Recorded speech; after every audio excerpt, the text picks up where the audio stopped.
Hi guys, welcome to your 20th tutorial. Yes, your 20th tutorial on XHTML. And in this one, what I want to do is have a quick look at background images or coloring, and also I want to have a quick look and show you a little bit about padding. And padding is actually the amount around the text. Okay, so here we have a paragraph. Okay, and the background color stroke yellow. Okay, so we'll just save that, and what we'll do is we'll just run this in Firefox first, and we'll see what we get from this. Okay, again, it's slow to run as usual.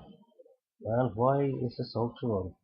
So there we go. We got a paragraph. This paragraph shows XHTML because we given a background color here of yellow. We can change that to any color you want. Actually, what we do is we change it now to pink, just to show you that it is actually doing what it's meant to be doing. And we go back into our page and we refresh this here, and there we go, pink. Right now the padding is actually around text itself, so we can go here and go simple enough,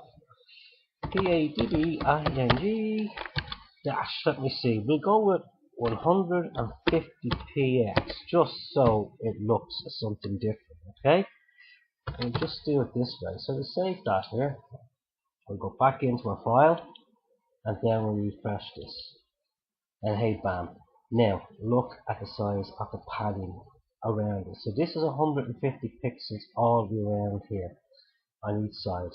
That's how you do padding on your text. Okay, so I hope you enjoyed this 20th tutorial, and I look forward to seeing you all on number 21. Take care, bye bye.